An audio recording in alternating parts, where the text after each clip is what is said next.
The summer evening air hung thick with anticipation as Colonel Miller adjusted his worn baseball cap. The faded military insignia catching the last rays of sunlight that painted the municipal park in golden hues. At 80 years old, his weathered hands bore the tremor of time, but his steel-blue eyes still carried the unwavering determination that had once commanded artillery units in distant battlefields decades ago. The silence that had become his constant companion since those thunderous days of service wrapped around him like an invisible shroud. Yet tonight, he was determined to witness the one tradition that still connected him to the country he had served with such fierce loyalty. The 4th of July fireworks display had been his pilgrimage for 37 consecutive years, and neither his family's gentle protests nor his doctor's stern warnings about his fragile heart condition would keep him away from this sacred ritual of patriotism and memory. Beside him, a magnificent chocolate Labrador named Major sat with the poised alertness that only comes from years of specialized training and an unbreakable bond forged through mutual dependence and love. Major wasn't just a guide dog in the traditional sense. He was Colonel Miller's lifeline to a world that had grown increasingly dangerous as the old soldier's health deteriorated. The dog's deep brown eyes constantly scanned their surroundings, reading the subtle changes in his master's breathing, heart rate, and body language with the precision of a medical instrument. Major had been trained to detect the onset of cardiac episodes, the dangerous spikes in blood pressure, and the telltale signs of distress that often preceded the colonel's increasingly frequent medical emergencies. Tonight, as families began spreading their blankets across the sprawling grass of Memorial Park, Major's instincts were already heightened, sensing an undercurrent of tension in his master's rigid posture and the barely perceptible irregularity in his heartbeat. The colonel's daughter, Sarah, a woman in her early 50s with worry lines that had deepened considerably over the past few years, fussed over the arrangement of their viewing spot with the nervous energy of someone who had learned to anticipate disaster. Her husband, David, helped their 2 teenage children set up folding chairs while casting occasional glances at his father-in-law, noting the stubborn set of the old man's jaw that he had come to recognize as a warning sign. The grandchildren, 16-year-old Emma and 14-year-old Jake, chattered excitedly about the promised spectacular finale, oblivious to the subtle dance of concern that the adults performed around their grandfather. Sarah had spent the entire drive to the park trying to convince her father to watch from the car with the windows up, to create some barrier between his damaged heart and the concussive force of the fireworks. But Colonel Miller had dismissed her concerns with the same gruff authority he had once used to silence subordinates who questioned his orders. If you've ever wondered about the incredible bond between service animals and their human companions, then you'll want to subscribe to Lab of Love, where we explore the most heartwarming and extraordinary stories of loyalty, courage, and unconditional love that will restore your faith in the unbreakable connections that define our shared humanity. As twilight descended and the park filled with hundreds of families, couples, and groups of friends, all eager for the pyrotechnic spectacle that would illuminate the sky in celebration of American independence, Colonel Miller sat rigidly in his lawn chair, his gnarled fingers gripping the armrests with white-knuckled intensity. The world around him buzzed with conversations he couldn't hear, laughter that existed only as vibrations he felt through the ground, and the general excitement of a community gathering that had become increasingly foreign to him as his deafness had progressed. Children ran between the blankets, their mouths open in what he knew must be joyful screams, their parents calling after them with warnings and affection that reached his eyes as mere moving lips and animated gestures. The isolation of his silent world had become more pronounced in recent months, as his heart condition had worsened and his independence had gradually eroded, leaving him feeling like a ghost, haunting the edges of a life he could observe, but no longer fully participate in. Major pressed closer to the colonel's legs, his warm weight a comforting anchor in the sea of silent chaos that surrounded them. The dog's training had taught him to remain calm in crowded situations, but his natural intelligence and deep emotional connection to his master allowed him to sense the complex layers of anxiety, determination, and suppressed fear that radiated from the old soldier.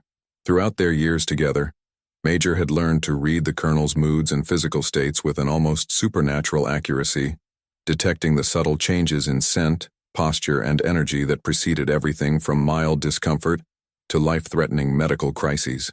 Tonight he could smell the metallic tang of stress hormones, feel the irregular rhythm of the colonel's pulse through the vibrations in his chair, and sense the dangerous cocktail of medications, excitement, and physical strain that was already beginning to take its toll on his master's compromised cardiovascular system.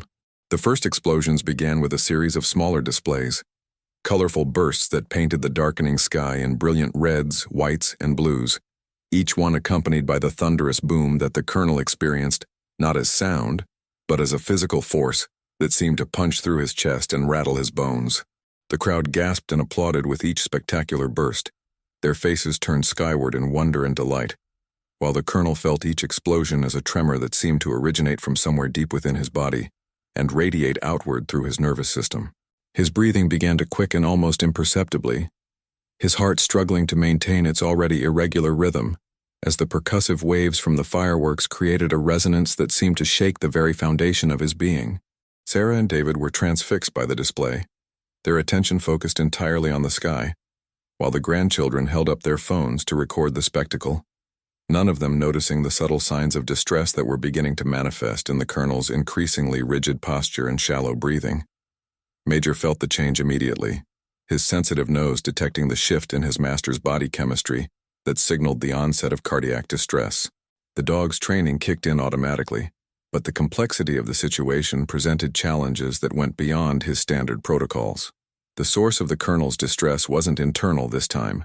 It was the external assault of the fireworks' concussive force, something that his family couldn't see or understand because they experienced the explosions as magnificent entertainment rather than physical blows. The dog attempted his first level of alert, gently nosing the colonel's hand and then looking directly into his eyes with the intense stare that had been trained to communicate urgent medical concern. But the colonel, already disoriented by the combination of his medication, the overwhelming sensory input, and the beginning stages of cardiac distress, interpreted Major's attention as simple nervousness about the loud noises and gave him a reassuring pat that completely missed the dog's desperate attempt at communication. The fireworks display intensified, building toward the grand finale that would feature the largest and most powerful explosions of the evening. Each burst now sent shockwaves across the park that could be felt in the ground, in the air, and in the chests of everyone present. But for most people, this physical sensation was part of the thrill and excitement of the experience. For Colonel Miller, however, each wave of concussive force felt like a hammer blow to his already struggling heart, creating an arrhythmia that was becoming increasingly dangerous with each passing minute. His vision began to blur slightly at the edges, and a cold sweat broke out across his forehead despite the warm evening air. His hands began to tremble more noticeably, and his breathing became increasingly labored. But the symptoms were subtle enough that his family, caught up in the spectacular display above them, failed to notice the medical emergency that was developing right beside them. If this story is touching your heart and making you think about the incredible intelligence and dedication of our four-legged heroes, please hit that like button and share your own experiences with remarkable animals in the comments below, because every story of love and loyalty deserves to be celebrated and remembered. Major's anxiety spiked as he realized that his standard alert protocols were failing to communicate the severity of the situation to either his master or the surrounding family members. The dog's advanced training had prepared him for many scenarios, but this particular combination of factors created a perfect storm of danger that required innovative thinking and immediate action. He could sense that the colonel's heart was entering a dangerous rhythm. His breathing was becoming increasingly shallow and rapid, and the ongoing assault of the fireworks' shockwaves was exacerbating every symptom. The crowd around them was growing more excited and animated as the finale approached, their attention completely focused on the sky, creating a bubble of isolation around the medical emergency that was unfolding in their midst. Major knew that he needed to take unprecedented action, something beyond his training, something that would require him to think creatively and act with the kind of protective instinct that transcends formal instruction. The grand finale began with a thunderous cascade of explosions that lit up the entire sky in a blinding display of patriotic colors, each burst more powerful than the last, creating a continuous barrage of concussive waves that rippled across the park like invisible tsunamis. The crowd roared its approval, people jumping to their feet and applauding as the sky filled with layer upon layer of brilliant explosions that seemed to merge into one continuous celebration of light and sound. Colonel Miller's body jerked with each impact, his heart now beating with such irregularity that Major could feel the dangerous rhythm through the vibrations in the man's chair. The dog knew that time was running out, that his master was approaching the kind of cardiac crisis that could prove fatal if not addressed immediately, and that the very thing that was supposed to be a celebration of freedom and joy was threatening to become a tragedy of the most profound kind. In a moment of inspired desperation, Major noticed the thick picnic blanket that Sarah had spread beneath their chairs, a heavy wool military surplus blanket that the colonel had insisted on bringing because it reminded him of his service days. The dog's quick intelligence immediately grasped the potential solution that the blanket represented. If he could somehow create a barrier between his master and the shock waves, if he could find a way to absorb or deflect the concussive force that was wreaking havoc on the colonel's cardiovascular system, he might be able to save his master's life. Without hesitation, Major grabbed the corner of the blanket with his teeth and began to pull, using his considerable strength and weight to drag the heavy material up and over the colonel's hunched form. The action was so unexpected and seemingly random that the family members who noticed it initially assumed that Major was frightened by the fireworks and was trying to hide under the blanket. Sarah glanced down and saw her father's guide dog apparently attempting to burrow under their picnic blanket and smiled at what she interpreted as the animal's very human-like reaction to the loud noises. But Major's actions were far more purposeful and sophisticated than anyone realized.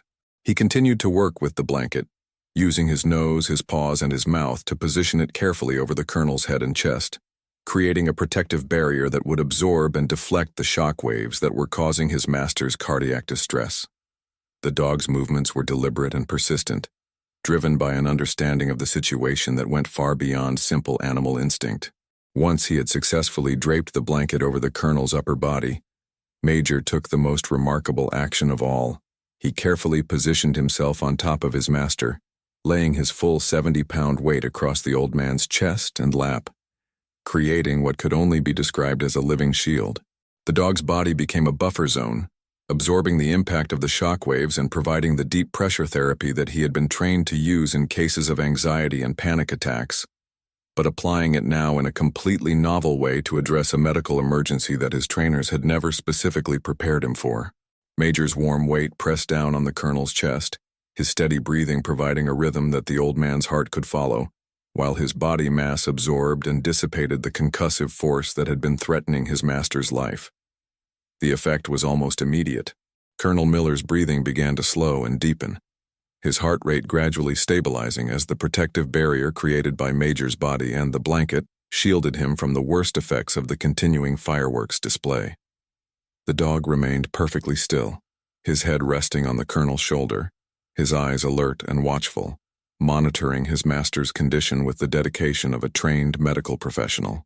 Under the blanket, in the cocoon of safety that Major had created, the colonel felt his panic begin to subside, his vision clearing as his blood pressure normalized and his cardiac rhythm returned to something approaching stability.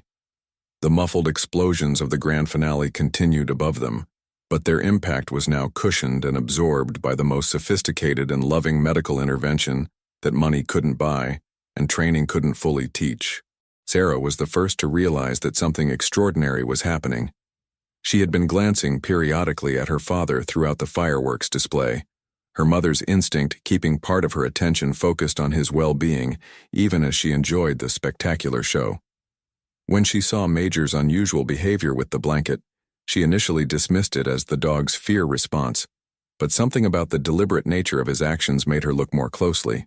She knelt down beside her father's chair and gently lifted a corner of the blanket, expecting to find both the colonel and Major cowering together in fear of the loud noises. Instead, she discovered her father's face, which had been pale and drawn with distress just minutes earlier, now showing color and signs of relief, his breathing steady and calm under the protective weight of his loyal companion. The realization hit her like a thunderbolt. Major hadn't been protecting himself from the fireworks. He had been protecting her father from something that none of them had understood or recognized. The dog had somehow identified that the shock waves from the explosions were causing her father's cardiac distress, and he had taken action to solve the problem using nothing but his intelligence, his training, and his unwavering dedication to his master's well-being. Sarah's eyes filled with tears as the full magnitude of what she was witnessing began to sink in.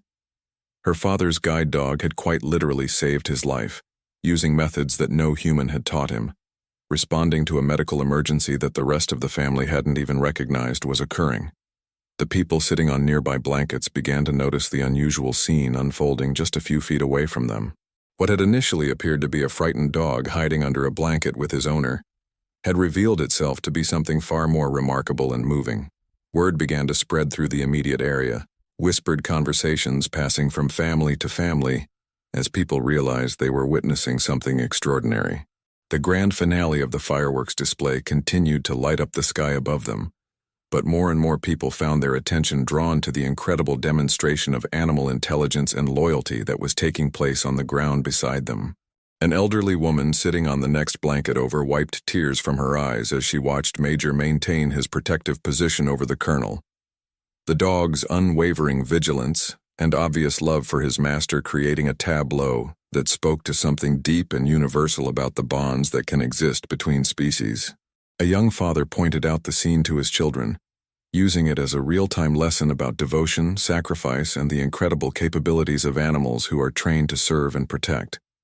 A group of teenagers who had been more interested in their social media posts than the fireworks found themselves putting down their phones and staring in amazement at the living example of heroism that was unfolding before their eyes. David helped Sarah carefully examine the colonel's condition while Major maintained his protective position, the dog's eyes never leaving his master's face as he continued to provide the pressure therapy and shock absorption that was keeping the old soldier stable and comfortable. The colonel's pulse was strong and regular now, his breathing deep and calm, his color good despite the ordeal he had just endured. The crisis had passed, prevented from becoming a full-scale cardiac emergency by the quick thinking and innovative action of a dog whose love for his master had transcended the boundaries of his formal training and tapped into something far more profound and instinctual. As the final explosions of the fireworks display faded away and the crowd began to applaud the spectacular conclusion of the evening's entertainment, a different kind of appreciation was spreading through the section of the park where Colonel Miller and Major sat. People who had witnessed the dog's protective actions began to approach, their faces filled with wonder and respect for what they had seen. A paramedic who had been attending the event with his own family came over to check on the colonel's condition and confirmed that Major's intervention had likely prevented a serious medical emergency. The paramedic examined the improvised shelter that the dog had created and marveled at the sophisticated understanding of medical principles that Major's actions had demonstrated. The stories of that night would be told and retold in the community for years to come, becoming part of the local folklore about the incredible bond between a deaf veteran and his extraordinary guide dog. People who had been there would describe to friends and family members the moment when they realized they were witnessing something that went far beyond ordinary animal training or instinct, something that spoke to the deepest mysteries of love, loyalty, and interspecies communication. Major had not only saved his master's life, he had provided a powerful reminder to everyone present about the capacity for heroism that exists in the most unexpected places and the most humble servants. Colonel Miller, once he fully understood what had happened, spent the rest of the evening with his hand resting on Major's head, his fingers gently stroking the soft fur of the dog who had quite literally served as his shield against invisible danger. The weight of gratitude he felt was almost overwhelming, mixed with a profound sense of humility at being the object of such pure and selfless devotion. He had spent his military career protecting others, leading men into battle and making split-second decisions that determined life and death. But he had never experienced protection of the kind that Major had provided, anticipating danger that he couldn't see, and responding with a level of care and intelligence that humbled him completely. The drive home was quiet, filled with the kind of contemplative silence that follows profound experiences. Sarah drove while David sat in the passenger seat, both of them stealing occasional glances in the rearview mirror at the colonel and Major in the back seat. The old soldier sat with his arm around his guide dog, his eyes closed but his breathing steady and strong, while Major remained alert and watchful, his duty never truly ending even after the crisis had passed. The dog's actions that night had revealed depths of intelligence, love, and protective instinct that none of them had fully appreciated before, transforming their understanding of what it meant to be a service animal and what was possible when training combined with genuine affection and unbreakable loyalty. Emma and Jake, the Colonel's grandchildren, spent the ride home in uncharacteristic silence, processing what they had witnessed and beginning to understand that their grandfather's relationship with Major was something far more complex and precious than they had previously realized. They had grown up taking the guide dog's presence for granted, seeing him as simply part of their grandfather's routine accommodation for his disabilities. But the events of that evening had revealed Major as a hero, whose capabilities extended far beyond anything they could have imagined. The teenagers found themselves looking at their grandfather with new eyes as well, seeing not just an aging man with health problems, but a veteran who had earned the devotion of such an extraordinary companion through decades of mutual respect and love. This incredible story of Major's life-saving heroism reminds us that love truly knows no boundaries, and the bonds we form with our animal companions can transcend anything we ever thought possible. If this story has moved you as much as it has moved us, please take a moment to like this video. Share it with everyone you know who needs to hear about the power of unconditional love. And don't forget to subscribe to Lab of Love for more amazing stories that celebrate the incredible relationships between humans and animals. We'd love to hear in the comments about your own experiences with remarkable pets who have gone above and beyond to protect and care for their human families, because every story of loyalty and love deserves to be shared and celebrated. In the days that followed, word of Major's heroic actions spread throughout the community and beyond, carried by social media posts, local news coverage, and the simple human need to share stories that restore faith in the goodness that exists in the world. The Colonel found himself reluctantly accepting interviews and photo opportunities, always insisting that Major receive equal recognition for his intelligence and bravery. The local veterans organization presented Major with a special commendation, acknowledging his service not just to one veteran, but to the broader community that had been inspired by his example of dedication and protective love. Medical professionals who learned of the incident were fascinated by Major's intuitive understanding of the connection between the fireworks shockwaves and his master's cardiac distress, recognizing that the dog had demonstrated a level of medical reasoning that went far beyond his formal training. Veterinarians and animal behavior specialists studied the case as an example of the remarkable cognitive abilities that service animals could develop when their training was combined with deep emotional bonds and extended real-world experience. Major's actions became a teaching tool for trainers working with service animals, illustrating the importance of fostering not just obedience and specific skills, but also the kind of creative problem-solving and protective instincts that could mean the difference between life and death in unexpected situations. The Colonel's health improved significantly in the months following the incident, not just because of the medical adjustments made to prevent future cardiac episodes, but because of the renewed sense of purpose and connection that came from understanding the depth of Major's devotion. The old soldier had spent years feeling increasingly isolated by his disabilities and age, but the events of that 4th of July evening had reminded him that he was not alone, that he was cherished and protected by a companion whose intelligence and love exceeded anything he had ever experienced in decades of human relationships. The knowledge that Major was constantly monitoring his well-being, ready to spring into action at the first sign of danger, gave the Colonel a sense of security and confidence that allowed him to engage more fully with life and family. Major, for his part, seemed to understand the significance of what he had accomplished, carrying himself with a quiet pride that was noticed by everyone who interacted with him. His training continued, but now included specific protocols for dealing with situations involving shockwaves and concussive forces, innovations that were incorporated into service dog programs across the country. The bond between Major and the Colonel deepened even further, if such a thing were possible, built now not just on mutual dependence and affection, but on the shared experience of a moment when love had quite literally conquered invisible danger through intelligence, courage, and unwavering loyalty. The story of Major's human shield action became more than just a local tale of animal heroism. It became a parable about the power of paying attention, of caring deeply enough to see beyond the obvious, and of the remarkable things that become possible when training is combined with genuine love. The dog had seen what humans missed, understood what trained medical professionals hadn't considered, and acted with a sophistication that challenged assumptions about animal intelligence and capability. His actions that night saved one man's life, but they also provided a powerful reminder to everyone who heard the story about the importance of vigilance, compassion, and the willingness to act decisively when someone we love is in danger. Years later, when Colonel Miller would tell the story to new acquaintances or family members who hadn't been there that night, he would always conclude by saying that Major hadn't just saved his life. He had taught him something profound about the nature of protection and love.